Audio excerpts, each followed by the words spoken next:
Fugro, Geo Atlantic. I'm Duncan McQueen. I represent Apache Oil Australia on this vessel. This video is a trip through the vessel showing its people and its activities. We'll start off here in the flying cabin and then go down to the instrument room and then on from there. This is the corridor on my way from the cabin down to the instrument. Hello. Hello. I'm doing a movie down the stairwell.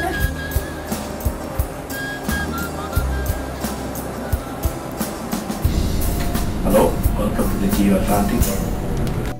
That was our party chief, Charles Wadeva.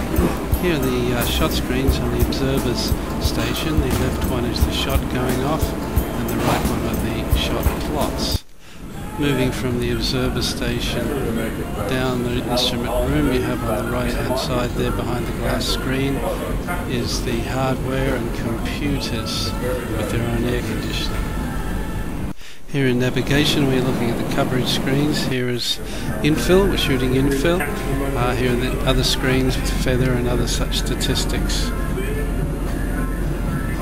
Moving round to the processors work area, there's Mario, the chief processor, and Vladimir, one of our Russian members.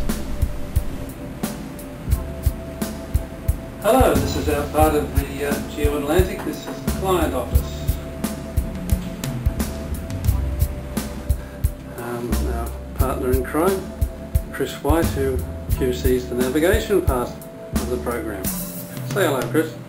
That's my job. Or actually even further than 1850 because you might not be able to compute it. So let's go from about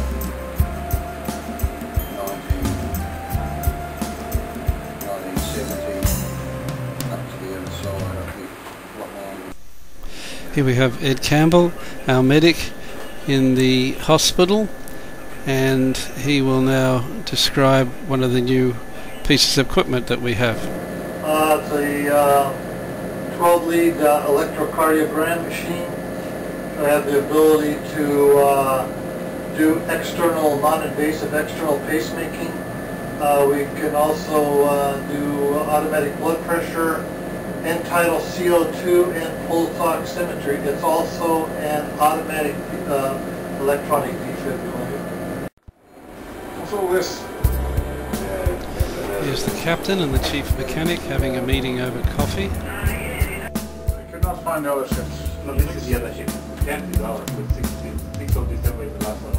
Yeah, that's what I mean. I couldn't find anything else. This is a meeting of the safety committee. But there's nothing on the server, and that means it's not there.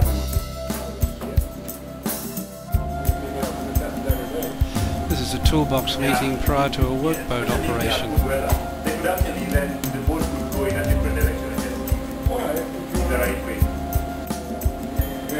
Oh yeah. Yeah, that's alright. Once you get out, you just start pushing this one. I'll pick up your signal. Yeah. We bring that to balance.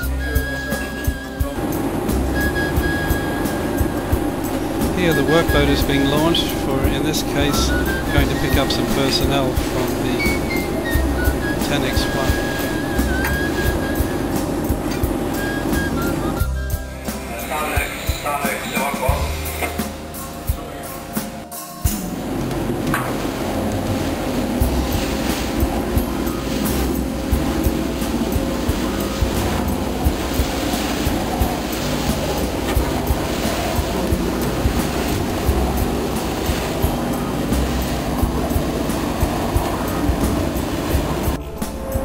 This door leads down to the streamer deck, where in this case we see acoustics lined up ready to be deployed.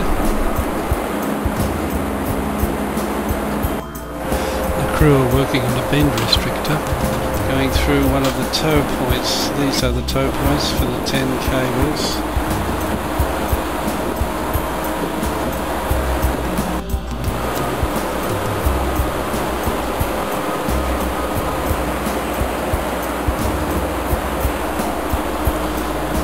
Back now to the streamer reels, there's 10 of them. There's a bird rack in the background there with a streamer reel on the right, on the left, and two in the background.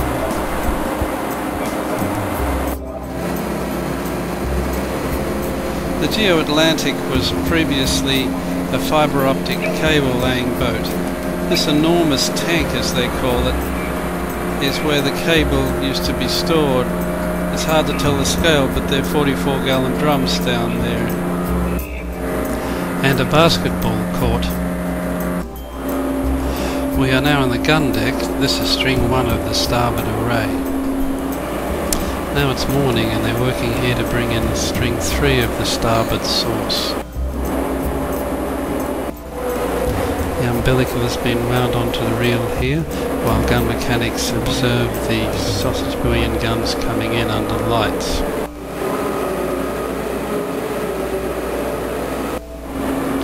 Here Chief Gun Mechanic Ian Arthur watches over things.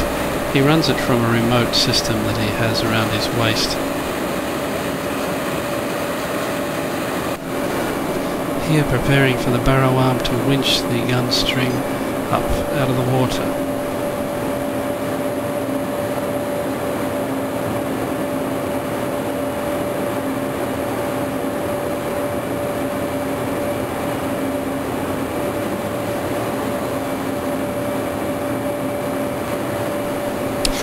The gun string is then brought up on deck under the barrow arm.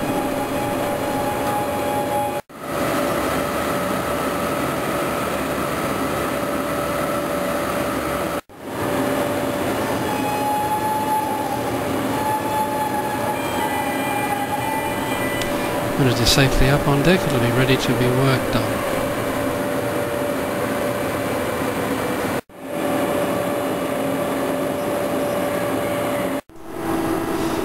We often have to be refueled at sea, and in this case we're getting fuel from the Tanix 1.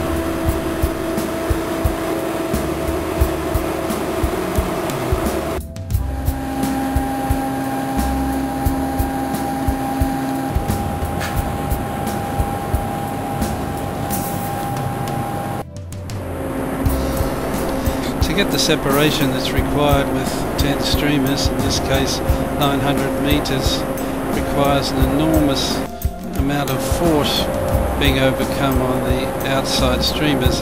This is taken by the parabanes. These are very large, and in this particular case it's being brought back on board.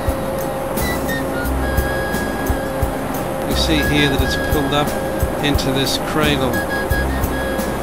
Give you an idea of the scale, you can see the crew member there. The cradle brings the parabane over into a horizontal position. Here the crew member is working remotely, and here's Charles watching the progress of the operation. The cradle then is lowered into place.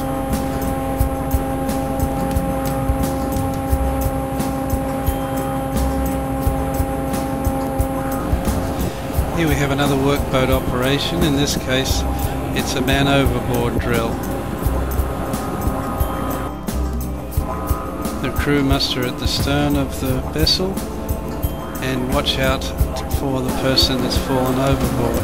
In this case a dummy representing the person has been picked up by the workboat and has been brought back to the vessel.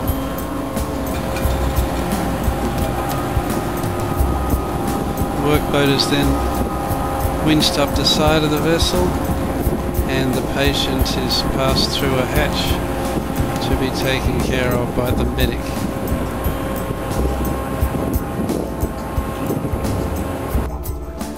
Here is the most important part of the vessel, the galley.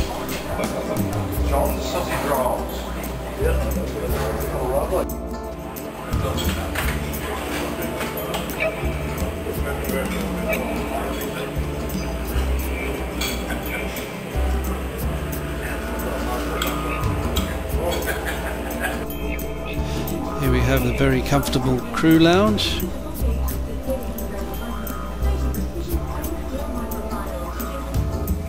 Here we have the smoking lounge, which is surrounded by a glass wall. And our gymnasium, which is well stocked and equipment, as you can see, and a treadmill. We have a small pool by the helo deck, and that's our tour. We'll finish off with John Brent, our chief cook, who's a double black belt in Taekwondo, doing his thing, with Bernie walking around the helo deck. Bernie's the second cook.